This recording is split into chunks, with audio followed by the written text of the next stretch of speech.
Howdy, folks. This is Richard Ricky Garcia. And as part of our effort for the Skywriters Making a Difference campaign, I thought it would be fun to reminisce, record, and share stories from our drum corps days. I'm joined here by the remarkable Kevin Hopkins, who was a member of the Skywriters, the first Skywriters Corps to be in the DCI Top 12. But he also has a distinction of being a member of the Skywriters during their formative years. So tell us a little bit about that, Kevin. Sure. Thanks for having me, Rich. It's a pleasure to be with course. you. Of course, we've been friends a long time. But I guess, there's going to be some alums that look at this and say, well, Hopkins wasn't around in the real formative years because that'd be the 50s and 60s.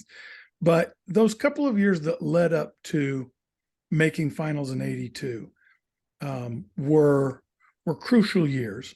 And in 1979, Alan Muggenberg and I came up from Kingfisher, Oklahoma. We had met the color guard members at a winter guard contest in my hometown the previous winter, and they'd encouraged us to come and sign up, to at least come and audition.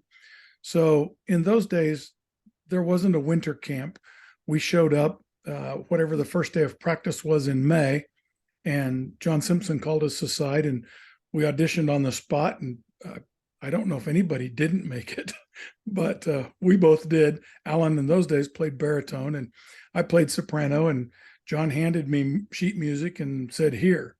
And we were almost immediately off to sectional rehearsals to learn it. We put together the show in Hutch. We didn't hit the road until quite a ways into July. East Coast Corps had been touring since early June. I don't think we had a show until the Hutchinson show, maybe the second week of July. So it was later, than we did later.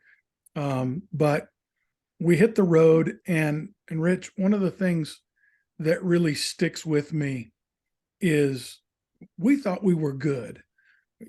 Anytime you're part of an organization, you think we're pretty good at this. And we were sold on our own show and our own abilities. And we had some stars. We had Roger Luty playing solo, and it was very rare to find a corps that had a soloist with those abilities. So we thought, hey, we've got something here. And we hit the road. And I think what began to form a championship mindset in us was how hard it was to compete on the road in DCI. And I remember clearly little backwater shows like Stillwater, Minnesota. I think Phantom was the only name corps there, and we marched off first. We were the last place corps at that show. Michigan City, Indiana. You have to drive through Gary to get to Michigan City, so we weren't sure that it was safe. And Madison was there, Cavies were there, Phantom was there. It was kind of the Illinois Corps' home show, and we got kicked. I remember lining up in the parking lot not far from Madison, whom I'd always idolized. I'm like, those are the Madison Scouts. Yeah. And Dan Jewett was next to me and said, you'll never beat anybody as long as they're your idol. You've got to stop that. And my brain said, but it's the Madison Scouts. And we just, Rich, we lost and we lost and we lost. Yeah. Wow.